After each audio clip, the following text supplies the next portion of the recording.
Hello and welcome, ladies and gentlemen, to a new edition of the Daily Debate. In tonight's show, we're going to be focusing on a very special event, which is the October 1973 war victory that coincides on the 6th of October. It's the 46th anniversary, and ever since then, Sinai has been part and parcel of Egypt's national security, politics, and economy. Now, Sinai witnessed over the past few years a major battle against the extremist and terrorist elements, and also has been the site of many economical developments taking place there. That's going to be our focus for tonight, and joining us here in the studio to shed more light on this file is Ambassador محمد Shazli, member of the Egyptian Council for Foreign Affairs. We're also joined by Dr. محمد Abdulhalim, the political analyst. Gentlemen, thank you very much for joining us this evening. Thank you. The pleasure is all mine. Ladies and gentlemen, before we start our discussion regarding tonight's topic, the main story for today is President Abdel Fattah al-Sisi hosting the 7th three-way summit with the Cypriot President Nikos Anastasiades and the Greek Prime Minister Kyriakos Mitsotakis, during which they reviewed bilateral ties in addition of a number of regional issues of mutual concern.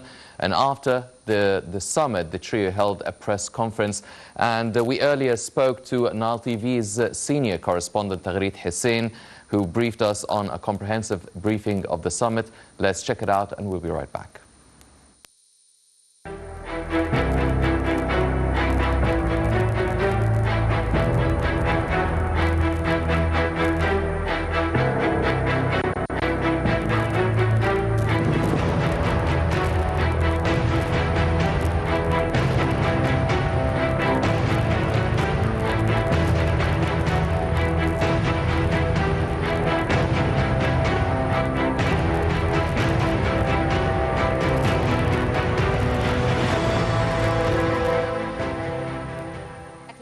Gentlemen, and of course, I'm now delighted to be joined by Nile TV senior correspondent Taghreed Hussein, who attended the 7th three-way summit between Egyptian and Cypriot and Greek leaders.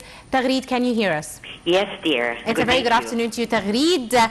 Of course, the press conference held the three-way summit between the Egyptian, Cypriot and Greek leadership was a very important indication on the ties between the three countries and the importance of the relations between the three countries. What can you tell us stood out most in the discussions and the conference that you attended? Angie, a very important meeting, Egypt hosting the 7th tripartite summit with Cyprus and Greece on Tuesday, discussing common key challenges. The summit was headed by His Excellency President Abdel Fattah al-Sisi in the presence of the Cypriot President Nikos Anastasiades and the Greek Prime Minister Kyriakos Mitsotakis. The summit is the 7th gathering the leaders of the three countries since 2014. As you know, in May 2018, an Egyptian-Greek Cypriot summit was held back in Athens. The timing also, Angie, is very crucial in light of the latest developments in the Eastern Mediterranean region. During the summit, the three leaders had signed bilateral and trilateral investment agreements. They also stressed on the importance of cooperation between neighboring countries as a cornerstone of stability in the Eastern Mediterranean region.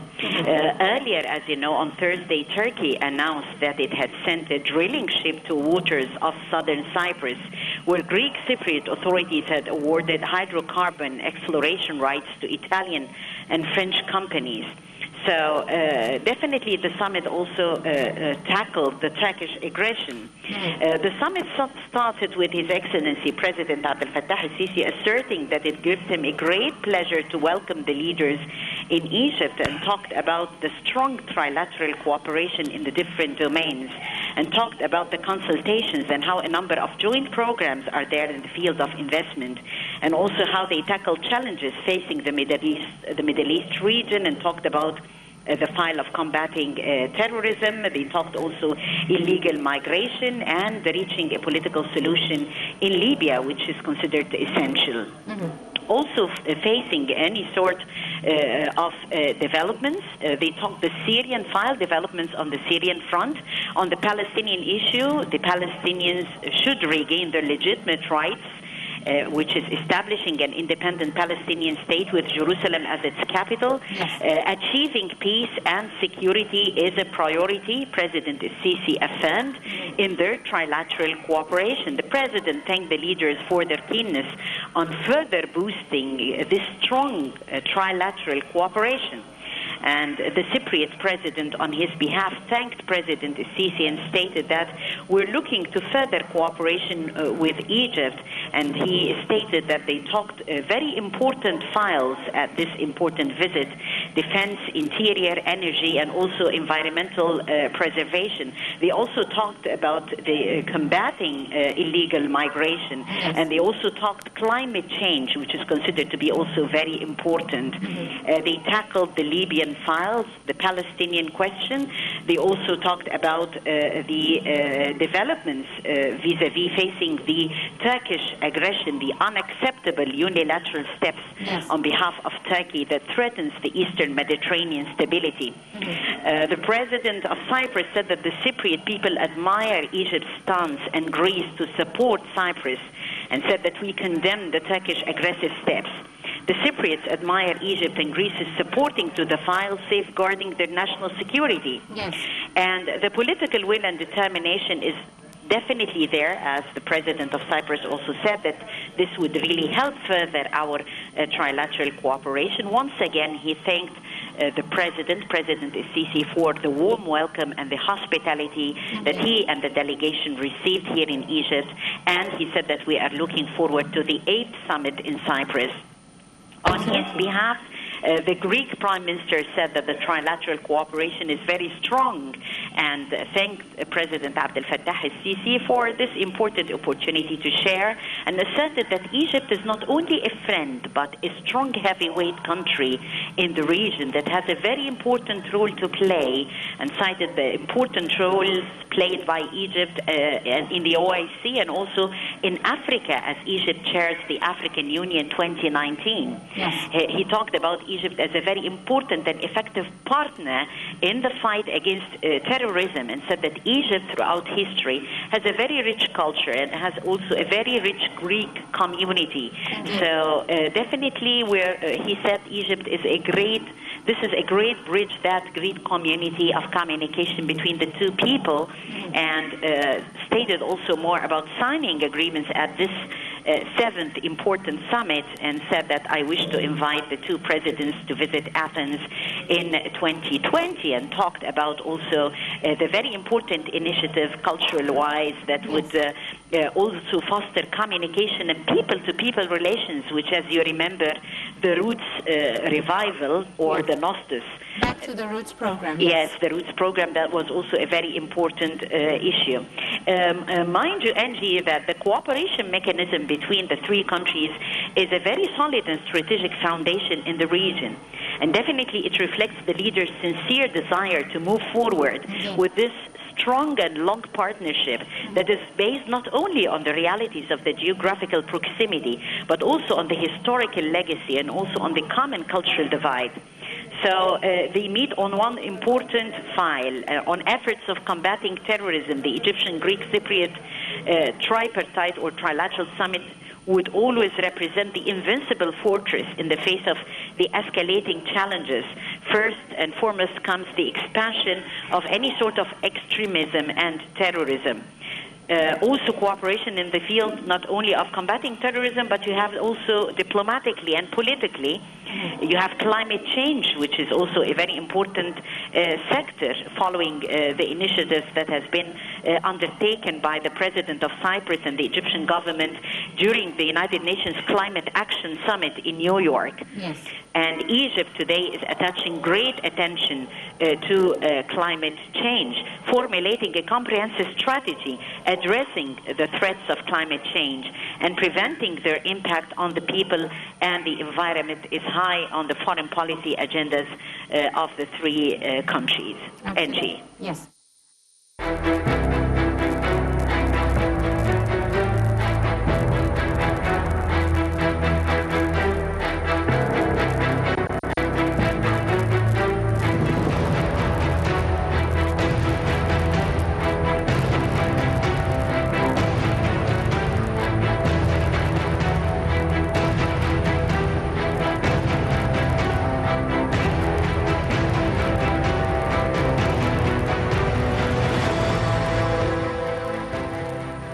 Welcome back, ladies and gentlemen. Delving into our topic of discussion for tonight, let's check out this report regarding the development and the importance of the Sinai Peninsula to Egypt politically and economically, and we'll be right back. Throughout history, Sinai has been the first and last defense line of Egypt's eastern gate. Also, Sinai has been an honorable for the Egyptian military victories. On its soil, the virtuous Egyptian blood was shed in the battles of liberation, honor and dignity to defend the homeland. After the completion of liberation on the 25th of April in 1982, the construction steps accelerated and life pulses were spread all over its cities, villages, valleys, plains and shores. There are construction and building battalions in Sinai and its surroundings. They proceed confidently to build, construct and develop in each spot of Egypt's land. Within less than 2 years, a strong foundation has been laid down to a series of national giant projects, on top of which are the new Suez Canal, the Suez Canal Corridor Development, the project of 1.5 million fadans, East Port Said, the National Project for Roads, a number of new cities, the 30th of June Corridor, the new Galila city, amongst others. A new anniversary of Sinai liberation comes whilst Egypt faces many challenges on all arenas locally and abroad, as it fights with all its strength a fierce battle against terrorism. This does not prevent it from its great battle that is of constructing, upgrading and development to reach a superior aim, which is providing a decent life for all Egyptians. The country announced that it will invest 5.23 billion Egyptian pounds in Sinai in the fiscal year 2019-20. The Planning Ministry, which directed 2.986 billion Egyptian pounds in investments to Sinai in the previous fiscal year, said that next year's investments would be general investments directed to all sectors. Egypt has been waging a war concentrated in northern Sinai against the terrorist group since 2013. North Sinai will receive 2.85 billion Egyptian pounds of investments, whilst the south will receive 2.38 billion Egyptian pounds. The investments are in the fields of education, water, agriculture, irrigation, transport, storage, real estate and construction. Also in agriculture, transport, education and other service sectors. The development plan is expected to cost 275 billion Egyptian pounds and be completed by 2022.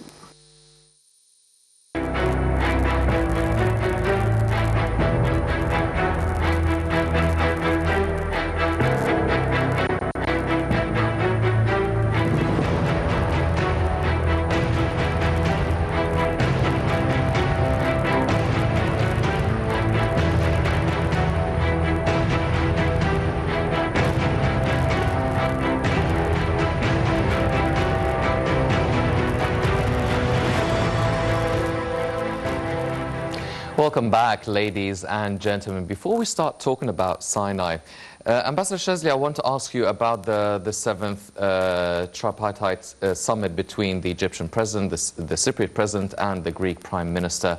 Now, what is the significance of such a meeting at this point in time when there's a lot of things going on in the region, there's a lot of things that are happening and developing in the energy sector as well? What is the significance of such a summit at this point in time?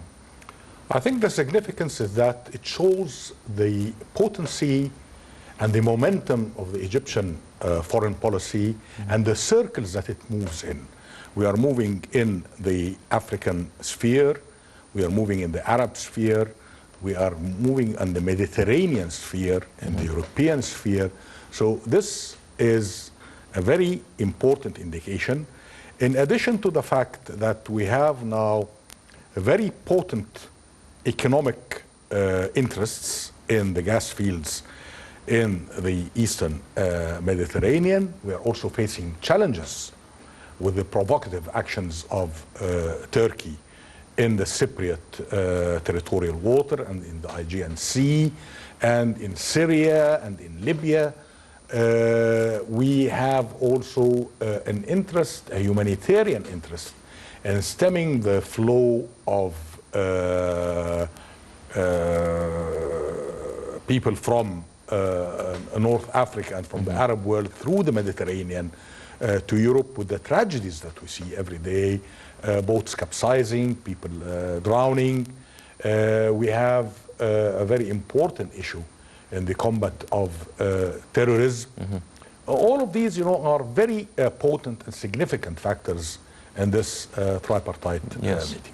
Dr. Abdulhalim, now Egypt, Cyprus and Greece, they share the natural gas interests, and obviously there are a lot of political developments taking place within Syria, Turkey, the withdrawal of the US forces. Now, what are the main challenges do you think are being faced by these three main countries, Egypt, Greece and Cyprus?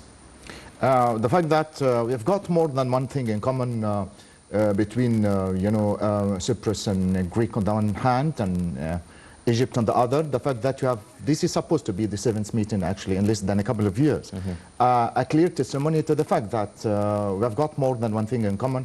The first of which is the sort of safeguarding the national gas line against the threats and the sort of interference every now and again on the part of some schematic agendas on the Qatari side, as much as the sudden devilish interference on the part of Turkey as well. It looms large, actually, at the end of the day, that being very much interested in the self-same area, safeguarding the sort of the threats and the attacks, would give us the impression that we are very much circulating within the self-same degree of interest, actually. As it is to be actually clear, the fact remains that the economic mutual interests and the sort of the mutual identification on the part of safeguarding all these border lines would come to a greater necessity. And economy, being part and part of policy, would give us, at the end of the day, a clear indication as well that we are in the self-same ditch, doing the self-same strategy, concentrating on the self-same interests between each other towards the benefit of all concerned at the end of the day. The sort of the thing that seems to be quite apparent towards seeming because of the great deal of degree of understanding and the partnership. Not only understanding, but also that would exceed the sense of understanding to a memorandum of partnership, actually, among these three tripartite countries, actually. Do you feel that the danger is real for maritime security, safeguarding the natural gas field? Of course, because Turkey, in more than one respect, was trying every now and again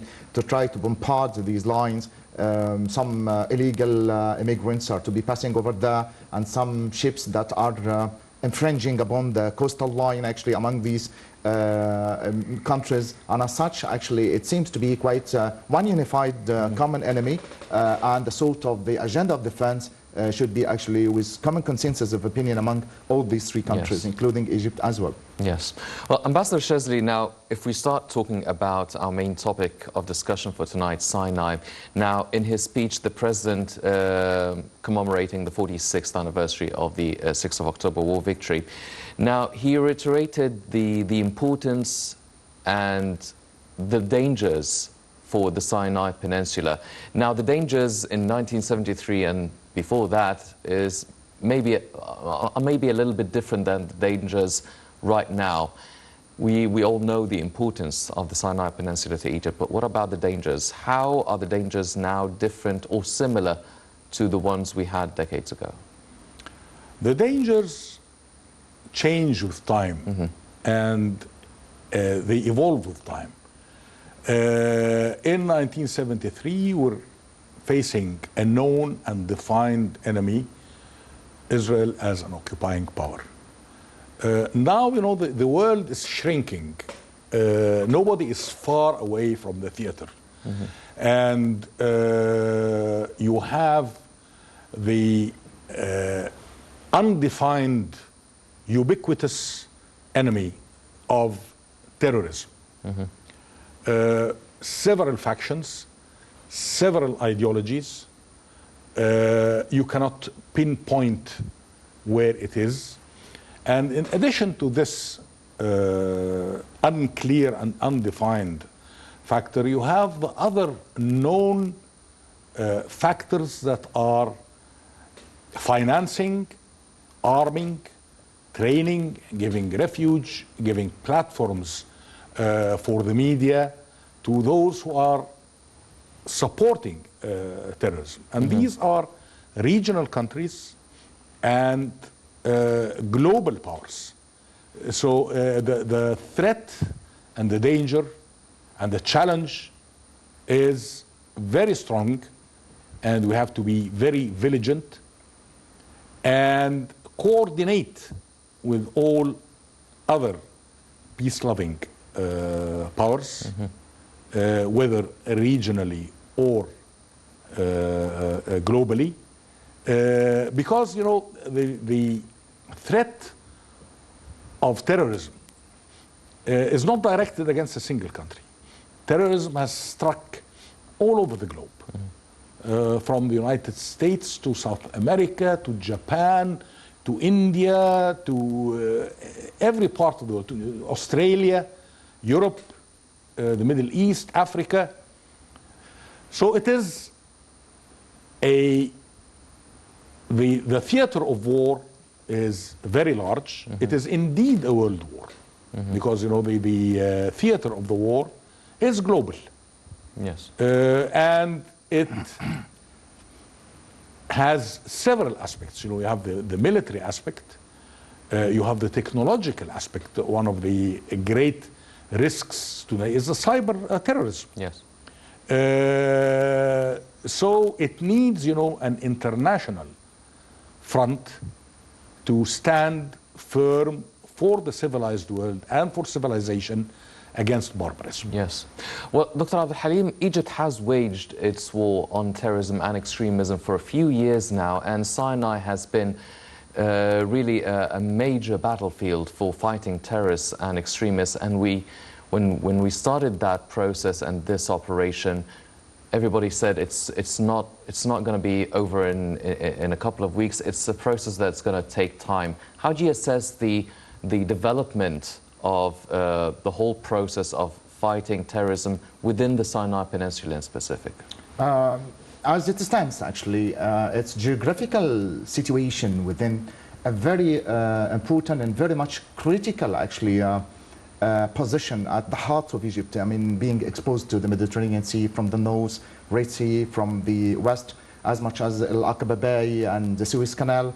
It seems to be quite, of a pivotal importance to a greater extent on the part of international powers, on the part of other hating countries, in addition to the fact that it would play the role of, bridging the gap between the East and the West, between Africa on the one hand and Asia on the other. In addition to one main fundamental fact that seems to be quite of a great importance, which is being left for quite a long period of time, about 40 years, untrodden area, abiding place for a large number of terrorist attacks, the source of the tunnels from Gaza, vice versa, as much as the Bedouin people actually living in there, despite the fact that, part of the danger would stem from the fact that it had been left for quite a long period of time without any sort of interference on the military, armed forces or any other intelligence services, actually. The fact will be there actually very much glaring as, the attempts on the part of the comprehensive Operation Sinai 2018 and 2019. Some, as you might have said at the very beginning, that would be very much provocative in saying that it is not that sort of a couple of days journey actually to finalize all terrorist acts. This is quite true. But side by side with this, the fact that one notable fact that you'd have to be very much considering every now and again in the process of suffocating and putting an end for terrorist acts and of draining the pockets of extremism in there, the fact that we wouldn't have to finalize it in just a couple of months or so, side by side with the sort of suffocating the pockets of terrorism that would have to develop Sinai in almost every conceivable respect. Part of the strategy of putting an end for international terrorism is to try to be very much culturally developing the ideas and the religious discourse, as much as higher educating the people, particularly the Bedouins in the and the Sinai people, actually, the sort of the people, the sort of the figures that had been very much derelict for quite a long period of time. Sorts of figures that had been marginalized, very much, sidelined, and to a greater extent, as you remember, that till very much recent years, actually, they were forbidden from getting into the military service as much as the police academies, being what you might call third or fourth or fifth type of nationality. Now then, they are enjoying all the benefits and all, you know, I mean, the moral ties as much as the ethical details and the simple rights of almost any single individual indigenous Egyptian citizen outside. Yes. Being able actually to get into the service of military,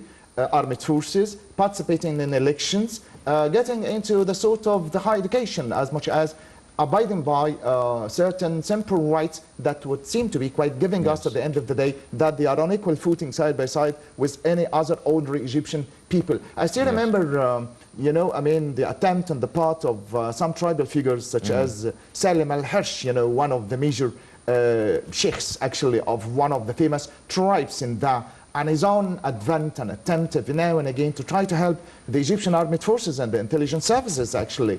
I still remember during the 60s when Moshe Dayan was trying to initiate and integrate what you might call, you know, I mean, the jail of the century by trying to inhabit the Sinawi people and those Bedouins actually in the northern part of Sinai to a greater extent and to outward seeming that Salim al-Hirsh, the president of that sort of major tribe, to outward seeming would endorse and accept the sort of the invitation on the part of Moshe Dayan. And on the night of the summit, on the night of the meeting, during the press conference, you know, I mean, internationally consummated, he was very much courageous to a greater extent, to the extent that he would publicize that we are part and parcel of the Egyptian, you know, fabric. We are part and parcel of the high authority, actually, of the armed forces. We are no longer actually in need for your own interference by giving us the suitable chances of being, you know, finding sort of a suitable land. This is our own homeland, and much same that's going to be in such a way for quite a long period of time. We are living side by side in peaceful means with our own Egyptian brothers. This is, yes, excuse me, but Ambassador Chesley, Egypt has announced nowadays that it is increasing its investment and development within Sinai Peninsula for the year 2019-2020 by 75%. Now, before we talk about the development, which is seen as one way of countering terrorism, now, why has it been neglected for many years? Why did we only start really focusing on and giving that the attention that Sinai deserves only recently over the past few years? I think this is a very potent question. Why? I personally can't tell you why. You know, I have visited Sinai as a young boy in 1958. I mean, it was something like the dark side of the moon. Nothing was there. And I think this is the challenge. You will win the battle against terrorism in Sinai by urbanizing, by developing Sinai. Now, you know, we are combating the tunnels that are coming from Gaza into Sinai by tunnels, modern tunnels. You know, if you see some of the old movies of Egypt, I remember a movie by Fatin Hamama when she was going to Sinai, the only way was a very primitive ferry. Now you have a bridge, a modern bridge. After the war of 1973, there was the Ahmed Hilmi tunnel, and now I think there are 4 other tunnels that have been built. So we are fighting tunnels by tunnels, tunnels of darkness with tunnels of civilization. Today there is a university in Sinai. There are modern settlements with schools, hospitals, roads. This is the real challenge. What has happened in Sinai is because we allowed a vacuum and the void to be created in Sinai, which was unfortunately filled by forces of darkness. Now I think we have learned the lesson. We are civilizing and putting every aspect of modern life into Sinai, creating settlements, human settlements. I mean, one of the problems that faces Egypt is the concentration of the population in the delta and the valley. We need to diversify. I think it was only 5% of the total area of Egypt that is really populated. Now we are moving to in the western desert. We're moving in Sinai so as not to create any voids in our country. Yes. Well, there has been, as you've mentioned, many sort of mega projects situated and located especially in Sinai. We're talking about the new Galila city, the 30th of June corridor, the expansion of the Suez Canal, the tunnels, as you've pointed out. The country is allocating £2.35 billion for the development of northern Sinai and £2.85 billion for southern Sinai. Now, are we mainly looking for development in these areas in only the tourism sector, the free trade zones, maritime transportation? What are the main sectors that would flourish in such an integral part and location as the Sinai Peninsula? There are, the spectrum is very wide. I mean, few people speak about the agricultural potential of Sinai. You have the Arish Valley, which is a very fertile part of Sinai. You have the fisheries industry all around. It's a peninsula that is surrounded by the sea actually from three directions. On the north there is the Mediterranean, and then the Gulf of Suez, and then the Gulf of Aqaba. You have a large concentration of Egyptian petroleum in the Gulf of Suez and in Sinai proper. All of these, you have the tourism, the religious tourism with Mount Sinai and St. Catherine's Monastery. All of these are very promising venues for investment and for settlements and for urbanization in the peninsula. Yes. Dr. Abdulhalim, now the plan for the development of Sinai should be concluded by the year 2022, allocating about £275 billion for the development there.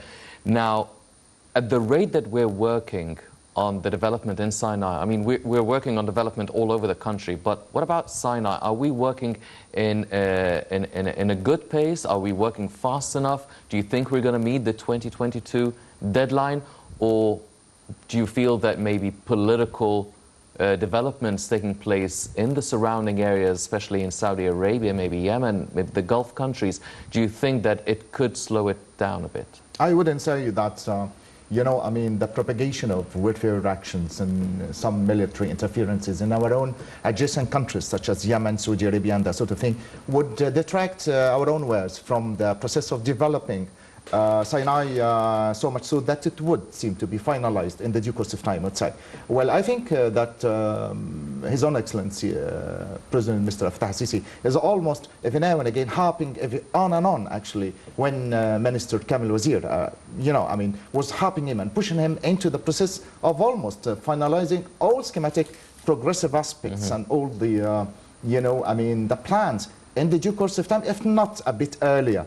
And this is a clear testimony to one major also fundamental fact that we are, I mean, working with a great deal of fast steps that would finalize it in the due course of time, particularly, as you might have said, actually, that the strategic importance, the geopolitical interest, as much as the great deal of importance that would surround Sinai, here, there, and everywhere, would necessitate the fact that we would have to be very much concentrating on Sinai much more than any other adjacent area in the territories of the Egyptian land.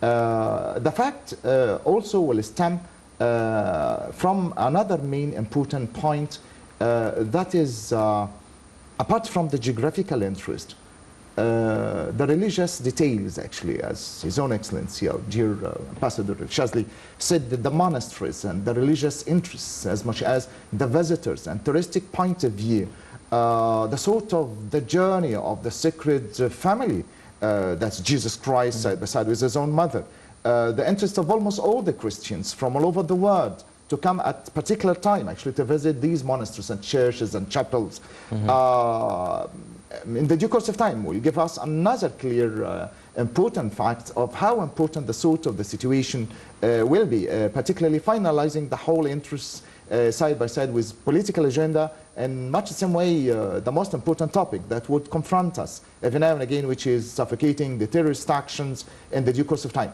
Now then, we are in a peace process with Israel, and much the same way that Jordan is very much bound with Wadi Araba, you know, I mean, peace process as well. So we're working within certain limits, actually.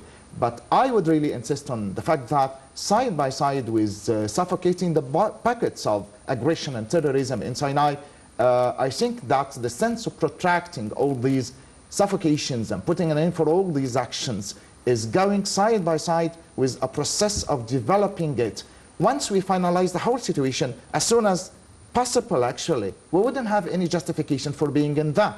That's why I think that the process of protracting and prolonging the sense of putting an end for terrorism in general is being intentionally prolonged side by side with establishing other agendas of highly educating people, of civilizing their own minds, of highly educating the sense of social solidarity, as much as bringing them together, as much as to be very much located within that sort of spot that had been untrodden for quite, as I've just said, a long period of time, I'd say. Well, Your Excellency, you've mentioned earlier that in 1973 we knew exactly who the enemy was, and nowadays it's not really clear, or it's a bit distributed, maybe. There are quite a few. Who would you say would be the real face of the enemy if we could pick one or two? Who should we actually focus our attention to stop any sort of sabotage that would take place in Sinai? I think the direction where we should focus our effort is the human mind. Terrorism breeds in human minds. If you have people with distorted ideologies who negate completely other opinions or other ideologies. This is the breeding ground for terrorism. Anybody who carries arms against civilians, who destroys property, should be faced very sternly with force. But then this, I don't think, is enough. We have a major battle for absorbing human minds, especially in the younger generations who are duped and brainwashed by propaganda, by negative talk. I think here the educational system has a very strong role to play. The media has a very strong role to play. The religious institutions have a very strong role to play. This is a battle where human minds are the objective. I think if we are victorious in this battle, I think the war against terrorism will end in our favor. Yes. Well, Dr. Abdulhalim, now, as Ambassador Shazli mentioned, maybe it is the human mind is the real enemy, and it's a process of educating them, letting them know their own heritage, eliminating all the extremist ideas, the rumors, the false information. Now, some people say that this is a process that would take a generation at least, and it would take many, many years. so it wouldn't work, it wouldn't be as a fast sort of result-based process. And other people are saying, well, no, now we're living in a very high-tech, advanced world when you can actually change your mind and really either spread rumors or falsify the rumors or whatever. So it could be a speedy process. Which do you think? Do you think that changing the people's mindset, changing the people's culture, their information about a certain place or a certain importance for a place is a speedy one or a slow one? Well, I wouldn't say neither being speedy or even a bit slow, in the sense that perhaps the most arduous task that would confront social reformers and presidents as much as, educators in general, is to try to shape and reshape, re-edit and reconstruct and re-edit the soul of the human mind.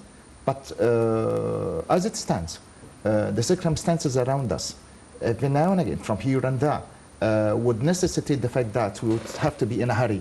We would have to be very much aware of the previous axiom, actually, the word that had been for quite a long period of time, a little village. Now then, it's a little global word that seems to be quite very much simultaneous in almost all the respects and all the details. A couple of days ago, and I was talking with all my students today in a lecture in the early morning about, the very interesting film, The Tunnel, Al-Mamar, and the sort of the very much chauvinistic and nationalistic impact that it would leave, particularly for the younger generations, actually. Those who are around 18, 20, 21, 26, who are quite passing through what you might call a transitional period of time, that they never did witness the sort of the October War, with its own, glorious facts and the pleasure of its own triumphant details, in much the same way that they would seem to be quite being born within a sort of a world that's changing fast, a sort of a transitional period that would impact their own minds in almost every conceivable respect. And as such, they would have to be rehabilitated and re-invoked by something chauvinistic, the sort of the thing that we really find that sort of film. That's why I was inviting my own students every now and again to try to rewrite something about it, to give in a sort of a commentary on it, of re-evocating the sort of the chauvinistic spirit.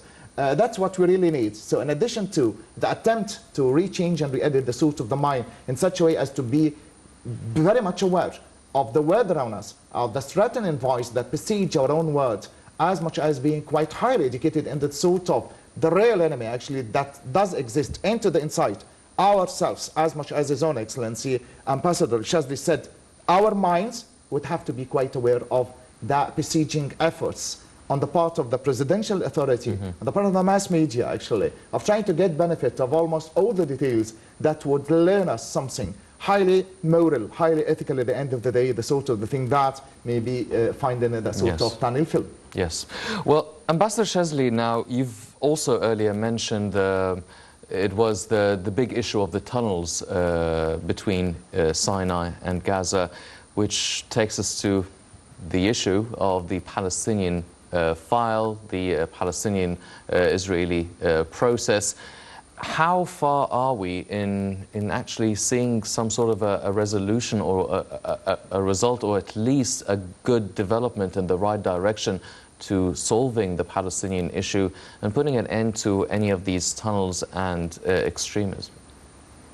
I think the issue has been addressed by Egypt since President Sadat went to the Knesset and offered peace to the Israelis. After that, the Jordanians took a step. After that, the whole Arabs, with the Saudi proposal for a comprehensive peace treaty. The intransigence is on the Israeli side, encouraged, unfortunately, by the United States. The drastic steps that are against international legality and against international law and against the resolutions of the Security Council of the United Nations, like moving the United States Embassy to Jerusalem, like recognizing Jerusalem as the capital of Israel, recognizing the sovereignty of Israel on the Golan Heights, the continuation of the process of building the settlements in the occupied territory. I think I do not look optimistically to the future, with also what really accentuates the problem further is the disorientation and the disarray of the Arab front, the instability of several major Arab countries in Iraq, in Syria,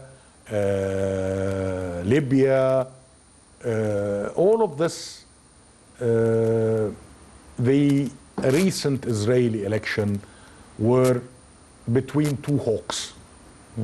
You were trying to choose between the lesser evil, and I don't think there is a lesser evil. So, I mean, I personally am not optimistic to at least to the near future. Yes. Well, Dr. Abdulhalim, do you feel that what's happening in Saudi Arabia with and Yemen, the Houthi rebels, the involvement of Iran, do you think this constitutes any sort of danger on the eastern side of Egypt, on the Sinai Peninsula? I wouldn't say so. We've got our own fixed personality, our own individualized identity. We've got our own decision to be taken by our own internal voices as much as our own distinguished authorities and the presidential authority as well.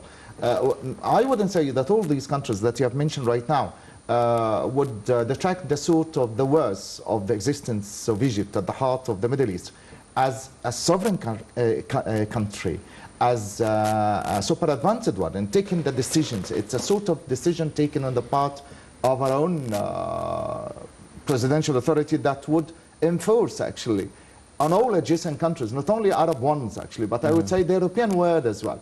We've got our own dignity. And I think during the Security Council, the UN Security Council, a couple of weeks ago, you know, I mean, Donald Trump himself was quite praising and singing the praise of Mr. Fattah al-Sisi as being a very dignified, great, honorable man. This is the second time, actually, the 47 and the 48 meeting, actually, would insist in saying so, and of describing him in such a way. Actually, words wouldn't change. And this is a clear testimony to the fact that even on an international arena, you know, I mean, in the Oval Office, the decision taken about the Egyptian solidarity and the suit of the sovereignty as being stemming out of the most powerful Titanic man in the world would give us a clear indication to the fact that the Arab countries wouldn't, in any conceivable respect, leave any sort of negative impact on the decision taken. I think that they would follow our own heels, and whatever being initiated and inaugurated and taken into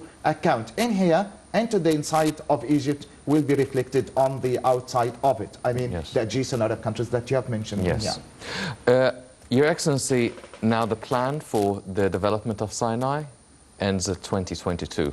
Realistically, how do you feel by 2022 we're going to see Sinai? First of all, let me object to the fact that the development of Sinai will end in 2022. Development does not end. It's an ongoing process. If you stop, you stagnate. So I hope to see development that 2022 will not be the end point, but will be a starting point for a continuous development. As I have said before, what has been achieved in Sinai is very encouraging. Sinai that was connected to mainland Egypt by a primitive ferry is connected by several tunnels. Let me remind you that in 1973, the besiege of the Third Army was because there was one road. Once you cut this road, That was it. That was it. Now, this is not the case. You have several other connections. You have a population in Sinai that will stand against any aggression. Yes.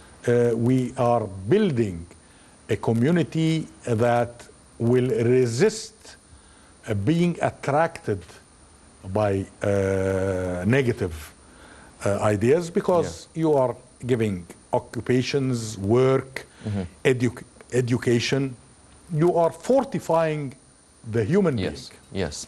Well, ladies and gentlemen, definitely there is a long road for the development of Sinai, but thankfully we've already started. And as Ambassador Shazli mentioned, it doesn't end in 2022. It's an ongoing process. And on this hopeful note, unfortunately, we come to the end of this edition of the Daily Debate. But before we go, I'd like to thank our very distinguished guest, Dr. Muhammad Abdulhalim, the political analyst. I'd also like to thank His Excellency Ambassador Mohammed Shazli, member of the Egyptian Council for Foreign Affairs. Gentlemen, thank you very much for joining us this evening.